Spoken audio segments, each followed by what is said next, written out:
Welcome to On the Bubble Podcast, episode 80. I'm your host, Boss Jay Weda, and with me is my co-host, Yuki Lee Bender. And today we're just going to be talking about PT Amsterdam that happened last weekend. And we're also going to be talking about how PT Amsterdam went for some of these unexpected heroes that did pretty well. And Living Legend Battle Hardened, and obviously the CC calling as well attached to PT Amsterdam. But before we do that, how was your trip, Yuki? I think overall my trip was good. I went to a friend's wedding on the Friday before. That was over in Winnipeg, which is about like a 2.5 hour flight or so.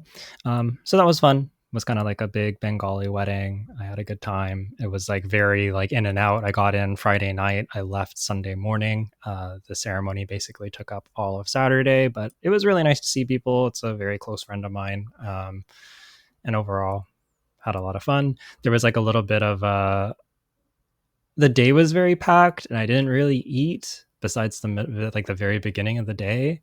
And so at like some point during the wedding ceremony, they had I was in the wedding party and they had like some of us like go up and stand on stage while they were renewing their vows and stuff like this. And I started to feel lightheaded. And after a bit, I was like, I gotta sit down or like I'm just gonna faint. I don't faint very often, but I do occasionally get lightheaded and have like just like fainted and collapsed.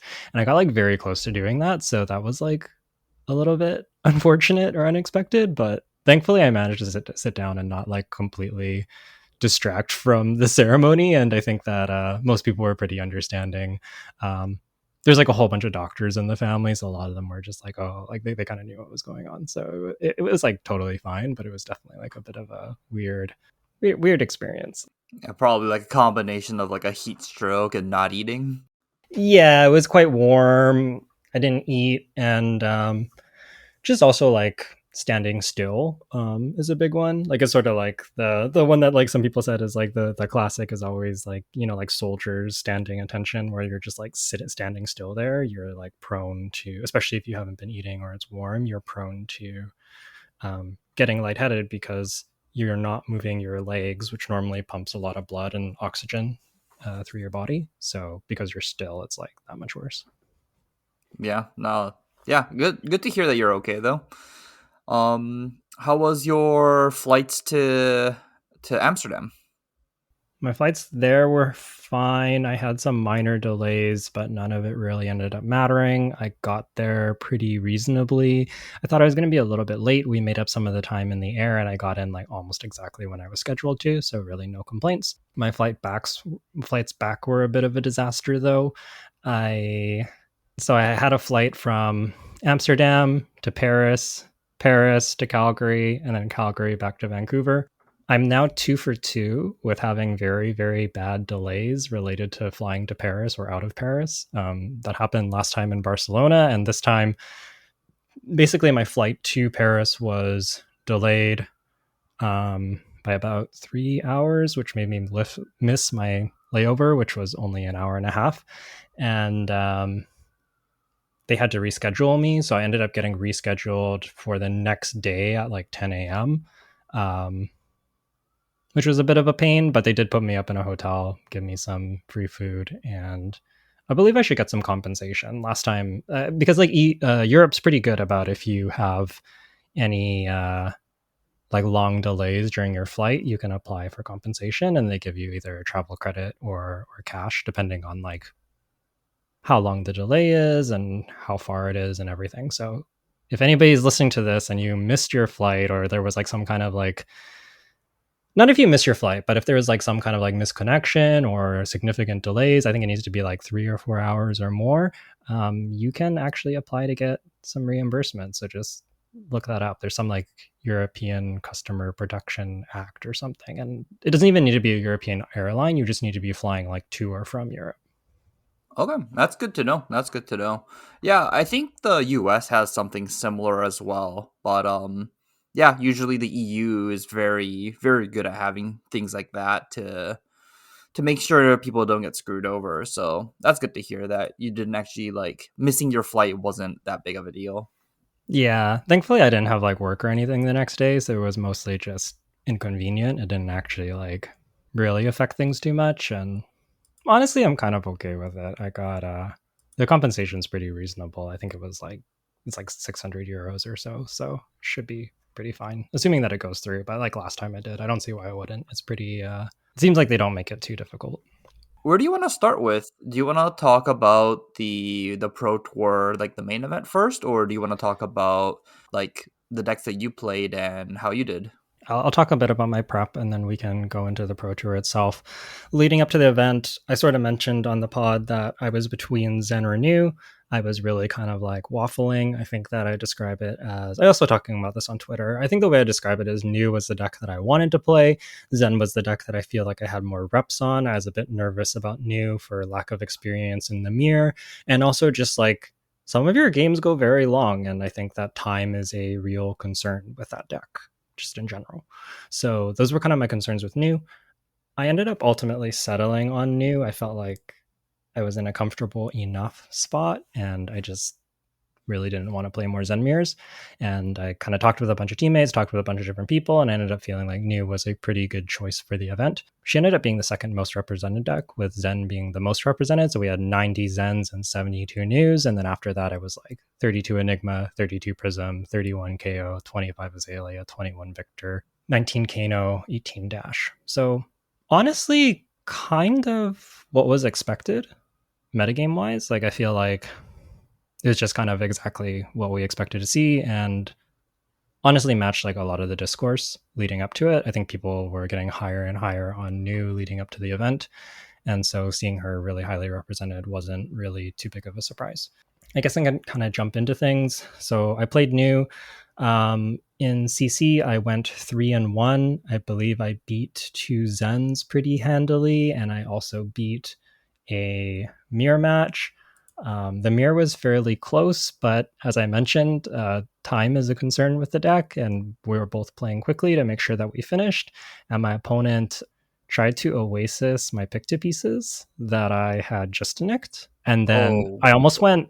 So at that start, I'm like, yeah, okay, take 3, and I'm like, wait, it's pick to pieces. Take 7, and they're just like, no. They pitched a CNC to play their Oasis, and they were just like so sad. yeah, no, that just doesn't work. Like, Pick the Pieces is the one card that doesn't work against. It's the only card that it doesn't work against, actually. Yeah, and I think that's kind of like probably why I caught them off guard is just like for the most part, pick to pieces is just absolutely textless in that matchup. So you don't really like think about it. But that's just like the one like weird interaction. I don't even think he was on 3 Oasis. I think he might have just had like 1 or 2 of them. And it just like happened to pop up. And it's one of those things where like of course, like everybody knows that. I'm sure that he knew that. It's just like when you're playing quickly and you're trying to make sure that you can play all the turns in the game and not go to time, like sometimes you make a mistake. So it's a little bit rough for him. And then my other loss was to a Levia. It was actually to Kevin Zanker, who ended up making top 8 on Levia. So shout out to him. That's pretty exciting to see Levia make top 8. Our game was not much of a game. I think he ended with like 15 life or something. He rolled Scabbies 3 times and rolled 4, 6, and 6. And I think he used all the action points, all of them. Maybe one time he only used 2 action points. It's possible on one of the 6s he only used 2. But there was definitely one time where he rolled 6 after I whiffed on my Siren's Call, and then he attacked me with 3 attack actions, and that felt pretty bad. Wow, that's disgusting. Yeah, it was like Art of Desire, Siren's Call. He has no blue. I miss on the blue on the top of his deck. He plays Shadow Realm Horror, banishes 3/6s, which isn't as much of a high roll as it sounds. I think he only had 1 whiff in his banish, so he was like fairly likely to hit it. But the part that did suck was that he hit a 1 cost. So he could pitch a red to pay the 1 cost and pitch another red to play another 1 cost. So even though he didn't have the blue, he still got to play everything. And then he got to blood rush me on the following turn, or like maybe it was 2 turns later with his blues. So it's just like, I don't know, things just like really didn't line up for me, and it just felt kind of cursed. Like I don't even think I necessarily drew that bad. It was just like the way my disruption lined up into his turns, and he hits the Scabby's rolls when he needed to. Didn't take like some of them he was going to be taking like 5+ blood dead, and I think I could have got him back into the game, but it just it didn't happen. So yeah, it is what it is. Hard to be upset about it. New has a problem of like converting hands a lot of the time, and when Levia converts all of their cards because of the scabskin leathers, it's kind of hard to come back from that. So I think it's pretty fair that you lose that game. Yeah. It's like hard to be upset. I think I played pretty reasonably overall. I think I might have missed a point somewhere. Like I could have blocked with an equipment and I didn't. I had to cash it in, but it didn't really end up mattering. I drafted Zen after that. I was the second Zen in my pod, and I 3-0'd pretty handily. I was a little bit worried because Aaron Shantz was in my pod and he was the other Zen. I think he ended up going 2-1, but I won the die roll and I had some pretty disgusting turns. Just in general with that deck, it was kind of nuts. I posted it on Twitter. I can post it in the Patreon Discord as well. But I was playing like a blitz deck or something. I just had like 4 red untames, 2 red pouncing cheese. Like my deck was cracked. It was so good. That sounds pretty good. Did you just like basically draft a Zen deck that we basically talked about last week or 2 weeks ago now, I guess? Yeah, pretty much exactly what we talked about is what I drafted. The draft was like pretty straightforward because I normally hedge New Enigma, but somebody was like very clearly forcing New to my right. So I'm just like, okay, you can have New. I'm not going to fight you for New. Like, I like drafting New, but I'm not going to fight you for New. And then I was just like getting good Zen cards late. I never saw any reason to go into an Enigma. Like I just didn't see any of the relevant Enigma cards. So I took a couple generics, I took like an equipment here and there, and then I got pissed past like a fourth pick aspect of Tiger Body Red or something, and I'm just like, yeah, okay, we go Zen, and I just kept getting past Zen cards. I'm like, yeah, this is fine. We just keep drafting Zen. I think I also had oh yeah, I also had Sacred Art, which was decent, and I had Territorial Domain with the boots as well. That blocked. I think I blocked 5 in all of my games because I was just able to like wait to play it with the boots. It was kind of gross. Yeah, when you have the boots plus that card is almost too good. Yeah. My deck was like super, super, super good. I saw it and was like, this is a 3-0 deck. So I was pretty happy with that. I ended the day 6-1, which is kind of exactly where you want to be. I was feeling pretty good. I got a good night's sleep. Went into day 2, was feeling confident. I drafted New in this draft. I think I was the second New. The other New in my pod was actually Shoma, who, fast forward, is now our PT Amsterdam champion. I ended up playing him in the New Mirror, and man, I got destroyed. I don't think I've ever lost a New Mirror that hard in my life. In draft, anyways. Oh, really? Like what went wrong? What do you think went wrong in that game then? I think most of it was just that his deck was way better in the mirror. I didn't have any Kikoi, whereas he did. He had a full set of equipment. And I had a lot of like good red reacts and pretty solid red stealth cards. But the issue was that he had all of the intimate inducements. He just played like 5 of them or something in our game, and I couldn't cover them up with Kikoi to like stop the banish, and I was just getting decked like super fast. A lot of my power cards were like also blue. Like I had 2 blue double troubles that he was just able to like snipe with the intimate inducements. I had pitch stacked my transcends with a passover, and he just like saved an intimate inducement, go intimate inducement, take your Passover, put your other Passover on top, banish it. And I'm just like, no, like I can't, I don't have any chi left. Um, yeah, it was kind of doomed, honestly. He played super, super well, very nice guy. But yeah, I got kind of wrecked. It's good to see that the Japanese player is doing really well now too, because like Mm-hmm. Japan just got their cards. I think there was like an interview or like at least the statement from Shoma that he started playing last year and then, he just wrecked this tournament, honestly. Yeah, no, definitely pretty sick. Very, very, very good player. I would not be surprised to see him continue to do well. I think he is. Yeah, I don't think it was just like, he picked a fringe deck or something. Like Shoma played very, very well. I was very impressed with his play. I've gone through most of the coverage at this point, and just yeah, very, very impressive player. And my game into him was also very impressive. I think he navigated it super well. I think to some degree, like things didn't line up for me. I could never really like line up my red attack reactions with my red stealth cards, despite having a lot of red stealth cards. But or at least I wasn't able to do very much of it. But like some of that is also just like intimate inducements, right? Like he gets a lot of control over that. So I don't know exactly like how much of it was like things not lining up and how much of it was intimate inducements. But yeah, the game was not close. Fair enough. Then how did that draft end up going then?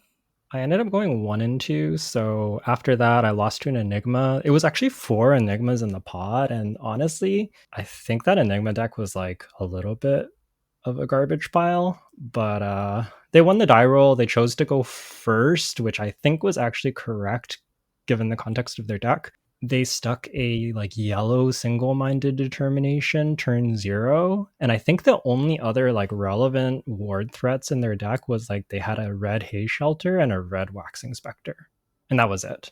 And they just had a bunch of 3 blocks. I honestly think my new deck beats this deck maybe something like 80 to 90% of the time, because I have somewhere in the realm of I think I have 5 red reacts, like a few more than I'd like, but just kind of how the draft shook out, I couldn't really do much about it. And then I think I have like 5 pick to pieces in my deck, but really like they were just like all at the bottom. Every single pick to pieces was at the bottom. I was drawing like all reds, all blues repeatedly, and I just kind of like died to this, I don't know, single-minded determination and waxing specter. I just couldn't clear it for forever. I eventually cleared it because I drew the pick to pieces, but like I lost too many cards in deck and too much life, and it didn't matter. And I was just like, oh, like why?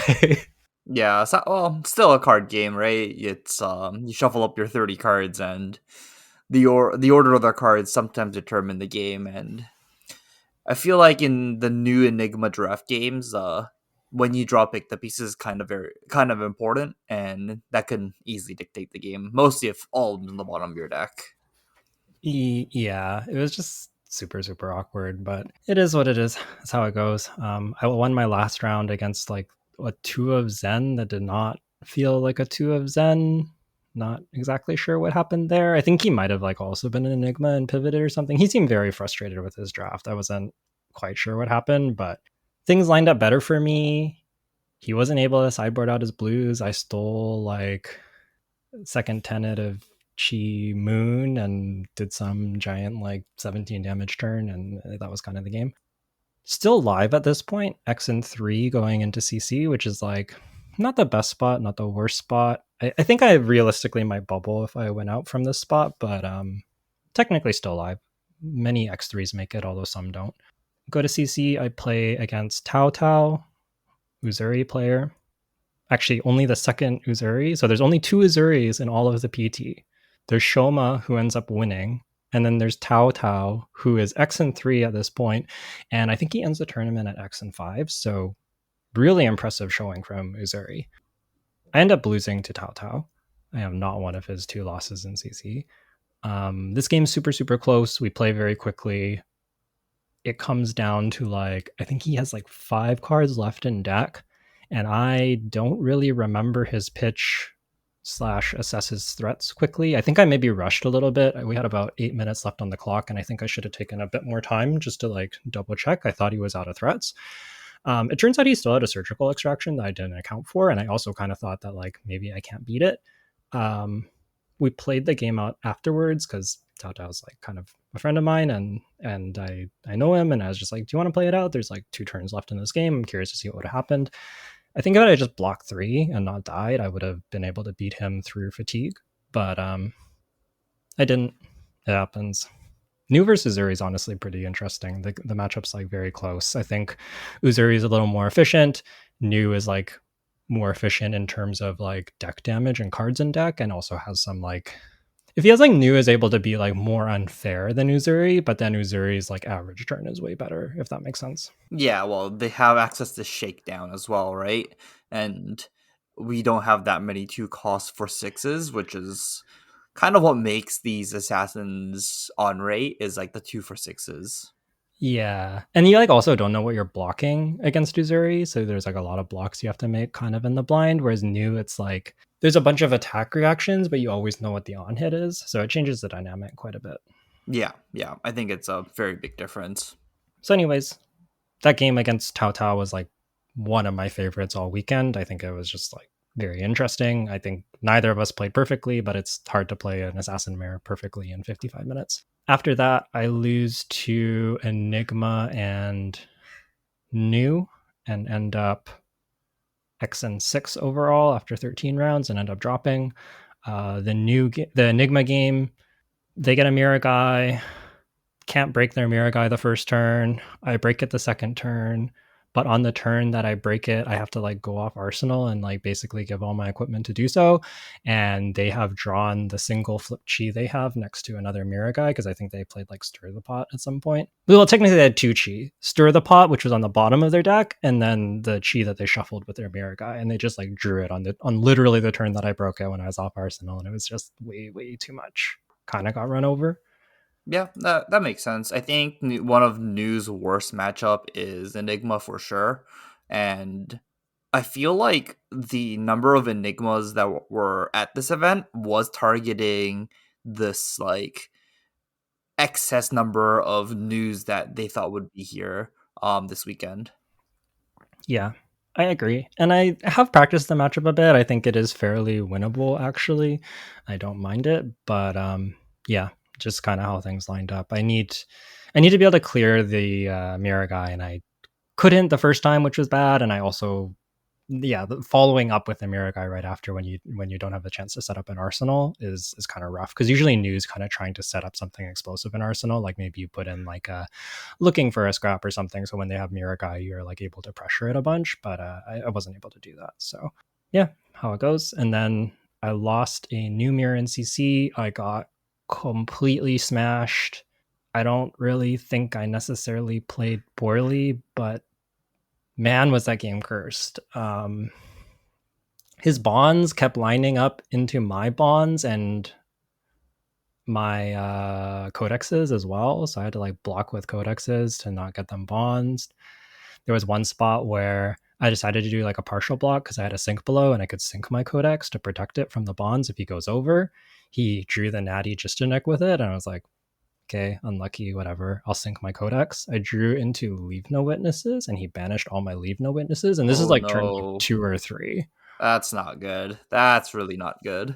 Yeah, so that was like really unfortunate. And then I think he played all his bonds with Gistanex, like all 3 of them. And then he proceeded to play, because he kept drawing them into my bonds. He proceeded to like bonds me twice with my bonds as well. So I got bonds like 5 times that game. Um, yeah, I don't think I think I transcended once, and he was playing more chi than me, so it makes sense that he was transcending a bunch. I think he said he was on like 8 chi, but yeah, I just like could not get anything going. I kept like every time I had a chi, he would like rip it out of my hand.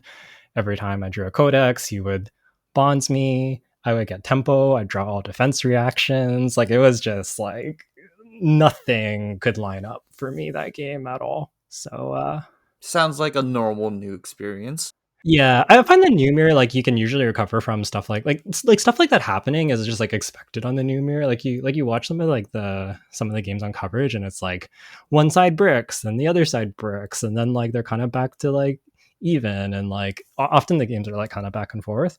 But this game wasn't. I think I lost with him at like 18 life or something ridiculous. It's yeah, I guess like the new mirrors are like it kind of really depends on how much like the disruption lines up on the turns that new wants to keep their hands, cuz it's not often that new wants to actually keep their hands at all, honestly. But sometimes like looking for scraps don't block, codex don't block, and then some of the blues like persuasive prognosis and bonds of agony, like you kind of want to play them and not block with them. So if you draw that side of the hand when they have the disruption, it does feel pretty awful.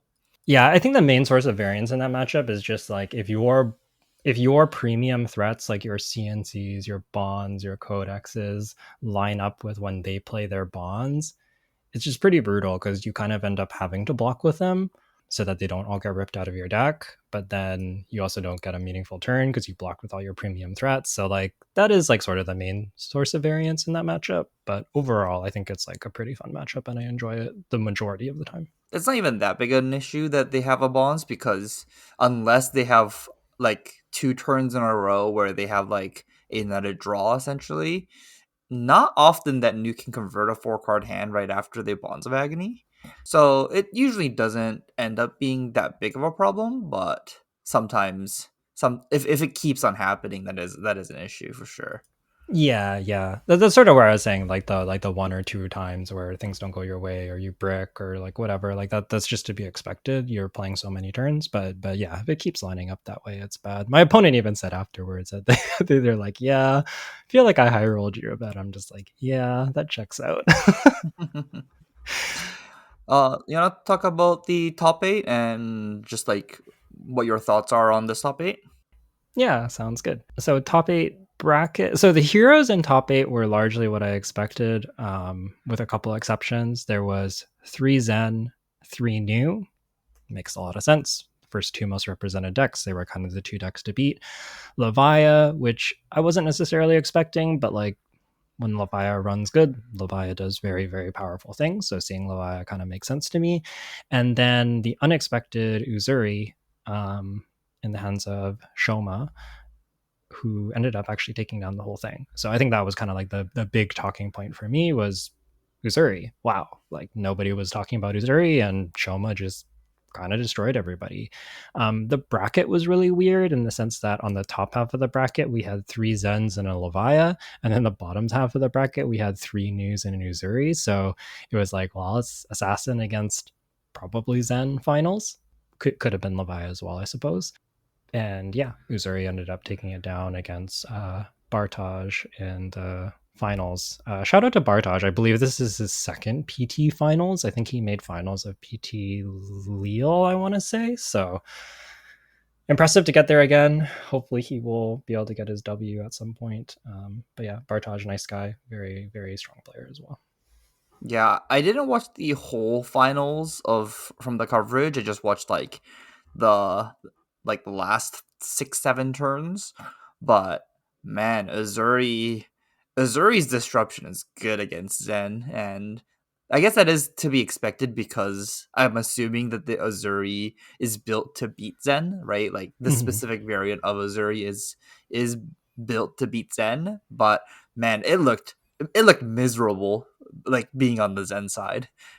Yeah, Bartaj just like didn't really get to play the game, and one of the things that struck me was like, I mean, Bartaj wasn't doing a lot of blocking. Shoma's clock was fast. Like, I think like Bartaj was just in lethal range after 5 or 6 turns, something like that. Like, like often like the new Zen games like really kind of get ground out and go super long. Um, like Zen will have like kind of lost for like a long time often, in the games where new does well, but it takes a long time to close it. But Uzuri just has like more efficient damage and a bunch of death touches in the deck and stuff like that. So just able to really kind of like close that life lead very, very fast. And it ends up being like not that many turns needed of chain disruption to just kind of make it so that everything is disruption because it's lethal. I basically watched it at the point where like any attack can kill Zen, and then he's just like, "Do I even block with equipment here? Do I not block with equipment? The scale peeler attack? Do I need to cover the scale peeler up now?" And I'm just like, "Wow, this is like peak assassin, just like ripping apart the Zens on camera." And I'm like, you know what? This makes Azuri looks really, really strong. Yeah, the other thing that was like kind of sick to see was Shoma ended up IPing himself and sandbagging a shred in his hand for like 3 turns or something insane. And I think that it kind of felt like, I don't know if like this is the case, but it felt like Bartaj like maybe had a read that there was a shred in hand because he kept IPing himself and Bartaj kept not blocking.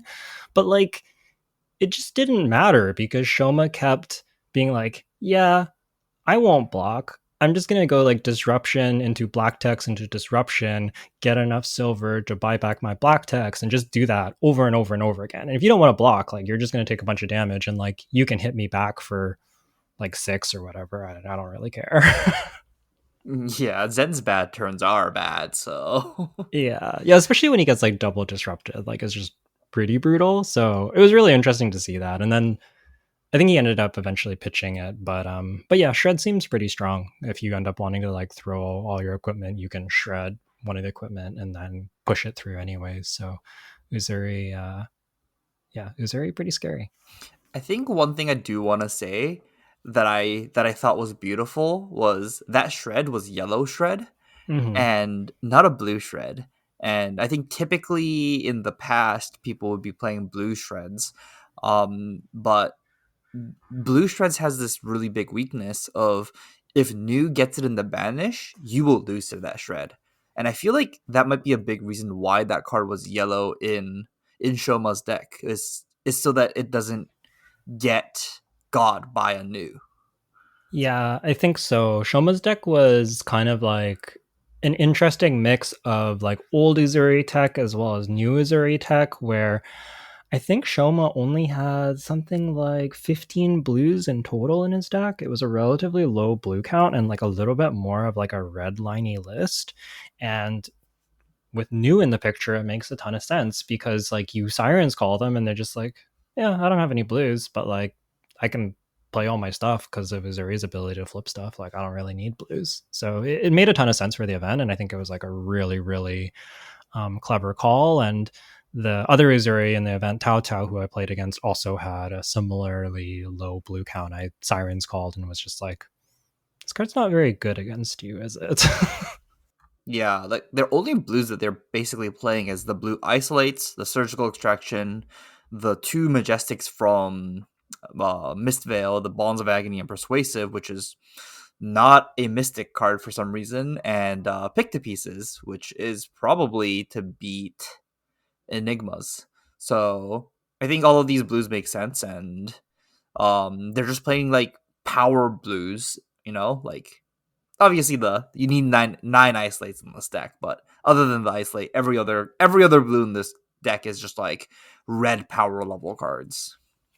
That was the other interesting thing, actually. I think Shoma's list was only on 6 isolates. I think maybe just reading that. Oh, it doesn't play red isolates. Yeah, no Reddits. So I think just like really kind of reading that a lot of decks don't want to block right now. So maybe don't need as much isolate, which I thought was kind of clever. I didn't even realize. I just assumed that red isolates is in this deck, but yeah, no, you're very right. It just plays the yellow and the blue isolates in this deck. That's kind of cool. He also had 3 spreading plagues in the deck, which I thought was interesting. It's a card we've seen like a little bit of, but not a ton. But just a way to punish people if they do end up wanting to block, or especially if they want to block with like a whole bunch of equipments. Just give them a whole bunch of blood rots. Pretty cool. Yeah, that's fair. I'm not sure what matchup this card goes into though. I know he was playing it into the assassins for sure. Not sure what else. Yeah, that's fair. It'll be kind of nice to be able to get like some kind of write up on this deck someday. But yeah, I'm not sure. I guess if there would be, it would be in Japanese because Shoma also owns a card shop somewhere, right, in Japan. Yeah, I believe he opened up. From what I've heard, I think it's Japan's first like maybe not Flesh and Blood only, but like Flesh and Blood is the primary focus card shop. I'm sure they probably carry some other games too, but yeah, apparently Flesh and Blood's kind of like their main thing, and I think they're the first card shop in Japan to be like that. No, I think in Japan, typically a lot of the smaller stores do focus on only one game. So I wouldn't be surprised if this was a Flesh and Blood only store. Oh, okay, Yeah. interesting. Yeah, a lot of the stores typically only have like one, maybe two games, and they could be like pretty niche games. And only stores like maybe like, like the very, very big stores that carry like everything. That makes sense. That makes sense. Okay, very cool. So yeah, really exciting to see Japan. They got their world premiere and kind of just like stepped into organized play recently, at least like big organized play. They've had like smaller events for a little bit, but they just like recently had their first calling. Now they have their first PT champ. Didn't take very long, and we are headed to Worlds in Osaka, which is, I believe, Shoma's hometown, or at least where he currently lives. And yeah, very interesting. Curious to see how Worlds goes. Very cool to see the Japanese player base do so well at the game. Yeah, they're usually a beating in like all the TCGs that they play. So yeah, not surprising that they're pretty strong in this one too. I guess you wanna move on to the other tournaments that was going on in this same weekend. Yeah, we can quickly touch on the calling. The calling was also CC. In this top eight, we had four Zens, two News, Enigma, and Victor, eventually taken down in the finals with Charles Dunn on Zen. And he was against a New in the finals. I actually caught the tail end of this game. It was a nail biter. Holy. I thought Charles was done for a little bit. I think New had about 4 or 5 life left with like at least Mask still on board, maybe Tunic too. Had like a little bit of armor. And Charles was running super, super, super thin on threats. He ended up closing it out with like Sacred Art and like a blue 100 wins kind of thing. Um, but I think it was like his last cards in deck. So you're telling me he just went like 1-1-1-1 and won the game? Pretty much. I think he had a wind chakra on that turn, a blue wind chakra. He had a blue wind chakra and a sacred art, and then he like zen to get like a blue 100 wins. And I think the rest of his deck was like all chi and a blue descendant gust wave. Oh, so they almost went down to decking out. Yeah, that's why I thought Charles was gonna lose, because like he was just, his deck was super super thin. I had watched a couple turns, I'd watched him like zen and just be like, there's really not much there, and like the New was just kind of like block block block. I gain a life, I block block block, and like New wasn't close to decking out really. Like that's often how it is. She banishes some cards, she gains some life.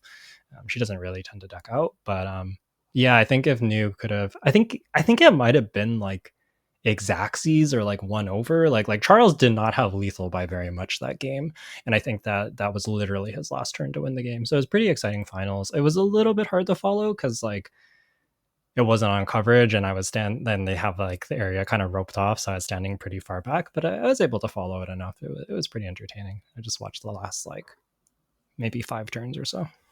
That's typically, I guess, how the Zen New matchup can go. And yeah, it's kind of surprising that New can't actually close out the games against Zens. I guess that's how typically the games go nowadays. Is the News are trying to deck out and run Zen out of threats now that Bonds of Ancestry is out only at red. I don't know if it's like the main way it goes, but it's definitely one of the ways that it can go. Like one way is you run them out of threats, one way is you just keep disrupting them and just kill them with damage, and then the other way is Zen just kills you. Um, those are kind of like the main types of games I'd say, and usually I think that New ends up being more attrition based when they get a little too far behind. So I didn't see exactly how they got there, but usually if Zen gets enough of a life lead that like New doesn't really get to keep very many cards, it can be a little hard for her to close because she ends up having to just like block block block block block so much, and then it ends up being like blocking out ends up being kind of the out, rather than like it's hard to continue disrupting and rolling threats because you can't really keep enough hands to do so. Before we talk more, are you going to make a write up of the deck you played this weekend? Yeah, I'll do a post about it. I'll share my sideboard plans, talk about it a little bit. I'll say that my list is very, very, very similar to Xing Sang's list. Also, shout out to Xing and Pudding, top baiting, Pudding made top four. Those guys have just been super, super impressive. Blue Pitch is just like topping or top 16 like every single event, and very cool to see them top 8 again. Shing helped me out a ton with the deck list. I mostly took his deck as inspiration and splashed in a few other ideas like Gravekeeping ended up in the deck, so I know that's your piece of tech, and I think that Shing ended up playing a copy of Gravekeeping as well because I was talking with him about it. Um, so yeah, our lists are very, very similar. I think I also adopted Sigil from your list, which I believe Shing was running one Sigil.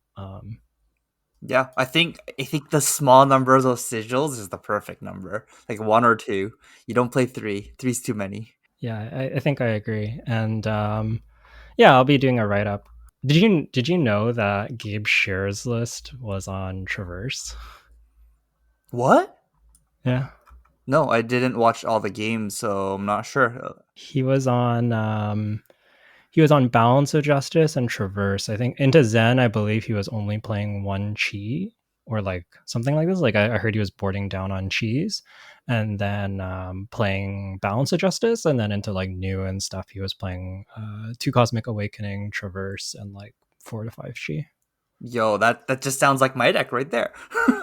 Yeah, it's kind of similar. A little more defensive leaning. Like he had three sigils, three sync, three fate. So I think he was being a little more like fatiguey. I just love the fact that New gets to be so, what's it called? So unique. Like every deck seems so different for New. The other like really cool thing that we didn't Gabe's deck had like a hint of this, but I believe some of the Team Dragon Shield folks were on like a contract heavy new list where they were playing a bunch of like the red and blue contract cards. And apparently, I believe the idea was to get an edge in the mirror where you have these like fours that you have like the 0 for 4s and the 1 for 5s that like mill cards off the top they hit, which does sound pretty good in the mirror. I think they're also playing like blue annihilate the armed and stuff like that. So you go like Mistblade for 1, annihilate the armed for 4. If it hits, I mill a card. So it does sound like very very powerful in the mirror, but I don't know if you might sacrifice a little too much in other spots. But it was cool to see that there was like even more builds out there that we didn't see in top 8 necessarily. Yeah, that's fair. That's fair. But I think it's also that's like a function of like people being very targeting in this tournament, right? Like I feel like a lot of the lists that are like doing well seems to be targeting like specifically targeting Zen, specifically targeting New, or like trying to beat like the illusionists. And like it's not none of these lists seems to be really strong against like the whole field, right? Like if it was like a more diverse meta. Yeah, I think it was overall a pretty narrow meta, primarily new and Zen with like a splash of illusionist and other decks, which is kind of exactly what it played out to be. And I think, yeah, a lot of decks were very customized. And I think that as much as this maybe isn't my favorite classic constructed format, I think new in particular is very fun. I generally like the games that she creates, and the new Zen matchup is honestly just like a really fun matchup in my opinion. I really like specifically the new Zen matchup from either side. So I think that as much as like overall I don't love this meta game, I think that there were things that were very fun, and the new Zen matchup being like super super skill testing and interesting was like a big part of what I enjoyed about this format. I think overall it just is like a little bit on the swingy high variance side for me, which maybe like bears out in my tournament report a little bit, where I felt like I kind of had a lot of games where I lost by very big margins, like 15 plus life, and that doesn't really like feel like what I expect from Flesh and Blood. Like usually like sometimes it's just like, yeah, like, you know, if both players play optimally, you lose and there's nothing you can do. That's to be expected because like, you know, if both players play correctly, somebody has to win. But the margins just feel a little bigger in this format, and so it feels like if people make mistakes, they don't necessarily get punished for them, and it also feels like just like less of a game. Like it's more exciting when it feels like all your decisions really matter, and sometimes you're able to like eke out that small victory, or if one thing went slightly differently, you could have got there. It's a little bit less interesting when it's like, I don't know, I lost by like 2 entire turns worth of value. You know what I found interesting was like I was reading up just like on Twitter and things. People were like starting to complain a little bit more about New as well, being like the assassin that could like, not let you play the game for like 6 turns in a row. Mm-hmm. I was just thinking about this a little bit more, and I feel like New is like one of those heroes in the game where she is extremely hard to play against. I think she's like one of the hardest heroes to play against. But if you can theoretically play perfectly against the New, the games will get really really close no matter how good she draws. So it's kind of interesting that like she still creates this like feeling of like games where you get blown out and be like, what could I have done? And obviously, there are spots where you get like completely forked by like just a nick or something like that. But I think a majority of the time, like deduce out which threats they could have at that spot, what kind of attack reaction they're going to use on that spot, or if you think they're going to transcend on that spot. There is a lot of outplay you can do to New to get that game close again. And I feel like that just has to come with practice. And this event felt like maybe people weren't prepared for New enough, even though she was getting more and more popular. And it feels like Azuri is like in that same boat of like, people just weren't prepared for this hero and then is getting blown out by them. Yeah, I think I do agree with a lot of that. That there is lots of room to play against new a lot more. I've heard a lot of sentiment that like New's range is so big because she presents so many different like reactions and things that she can do that is like you can't play against her and you just have to hope. I think it's like a little bit reductive. I think that you can do a lot of planning for like if they do push it over, what happens? If they go around and like try and follow up with something, what could that follow up be? And like, what does my turn look like if they do that instead? I think that there's a lot more going on there than people think. And I think that if you are in the boat that you think that you have no agency and all you can do is pray against new, you're probably missing something. And I would encourage you to actually pick up the deck and try it a little bit. I think if you've played new, it is infinitely easier to play against new. You'll understand when we say new can't convert 4 card hands. It will make a lot of sense when you look at some new hands and you're like, what do I do? I guess I start with a Siren's Call. They don't have a blue in hand. I can only attack for 1 point more. I did a 3 card 2 this turn. Huh. Yeah, there's some real sad turns with the deck. Oh We yeah. even saw it on coverage, like even in top eight. There's just some turns where it's just like, huh, that's it. All right. Go next. Pitch a blue, attack with dagger. On hit? Yep. Does it do anything? Nope. Yep. Yeah. I still uh, like new, honestly. Hero seems really fun. I love new. New's so fun to play. Honestly, like one of my favorite heroes in recent times. So very cool to see. I'm also getting kind of excited about Rosetta. This episode's too long. We won't talk about it, but there is a bunch of Rosetta spoilers and or not Rosetta, but I think it's the like gosh, what are they called? Like first strike deck spoilers. Anyways, it looks pretty interesting. I'm kind of excited for Aurora, I'll just say, because her so Runeblade's like the class that I wanted to play, but like I was like, I like the idea of like a melee class that casts spells, but then like your spells suck. Or like your spells are like nimblism, like you're just like make my attack bigger, and I'm like, this doesn't really feel like it just doesn't like feel very on theme to me. And the whole like I make rune chance, here's like my evil arcane damage, like just wasn't really my thing. Aurora seems really cool. You have these like lightning spells, you like lightning bolt people. I don't know. I'm pretty excited. I think that like seems kind of like an aggro deck, so maybe I won't actually end up liking it. But the flavor of Aurora, fantastic. I'm pretty excited. Yeah, I think we'll talk about it more in next Mm-hmm. episode. Absolutely, I yeah. have a lot to, I have a lot of thoughts about Aurora and the other heroes in the set. So, Yeah. No, that will have to be an episode in and of itself, but we definitely have a lot of exciting stuff coming up in Flesh and Blood. I guess one last thing before we wrap up would just be talking about the LL Battle Hardened that happened at the PT. Do you have anything to say about it? It was a open, wide format for the top 8 for the LL Battle Hardened. LL Battle Harden honestly look kind of sick. I'm sure that some of this is because it's like a new format and it hasn't been fully explored, but like previously we saw like all Starvo top 8 and that just like doesn't seem to be the case. We see seven different heroes in top 8.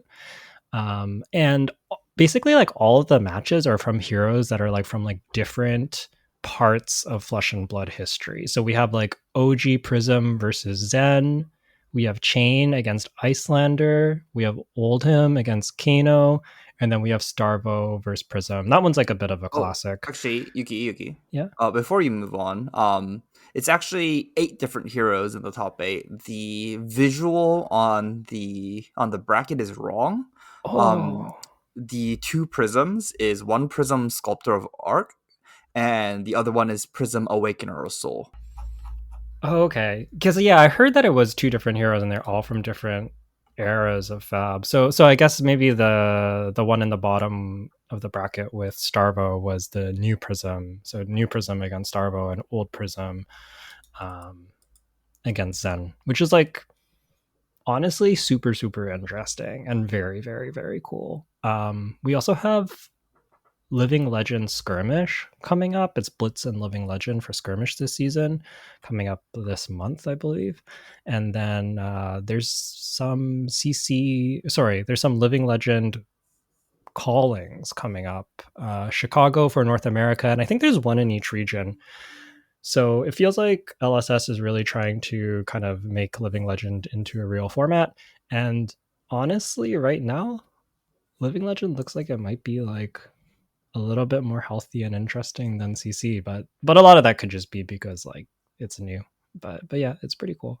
People might be able to solve this format quite quickly if they really wanted to, and it might get reducted to like a couple of decks with enough, like with enough tournaments. Yeah, I think as we have the Living Legend skirmish and the callings coming up, I would expect this format to get kind of solved. But every format gets solved. That's not a strike against the format. It does seem like a super super powerful format though, and I've heard a lot of people say like all kinds of decks are good. I think that like Lexi is also a real deck in this format from what I've heard. I know Brody won the celebrational on Lexi, and there's no Lexi in this top eight. So there's a lot of stuff to explore. And honestly, I think I'm kind of looking forward to taking a bit of a break from Flesh and Blood. It's just nice to wind down from the PT grind before we get a new set. But I am looking forward to playing a little bit of Living Legend at Skirmish. I think it sounds like a lot of fun. I think we can wrap up the episode here. Yeah, I think so. Thanks everyone for listening. Hope this was entertaining and maybe somewhat helpful. I'm not sure what event you would be preparing for, but hopefully it was entertaining and informative. If you are preparing for an event, maybe your skirmishes, best of luck to you. I hope that that goes well. I'll be posting about the new deck that I played at the PT and just kind of like sideboard plans and all of that. I suspect that honestly, I think like all the MST heroes are probably going to be relevant going forward into the next set. I would be surprised if there's a huge change to that, barring any like VNR or something. So yeah, if you're looking for a deck to pick up in the off season, maybe try something out. I'll write up the new deck list and you can give it a shot. That'll be over on our Patreon at patreon.com/onthebobble. If you want to email us, you can do so at onthebobble@gmail.com, and you can get in touch with us also on Twitter. Jay is at Ueda and I'm at Yuki Lee Bender. So feel free to reach out to either of us there. Thank you all for listening, and best of luck to you at your skirmishes.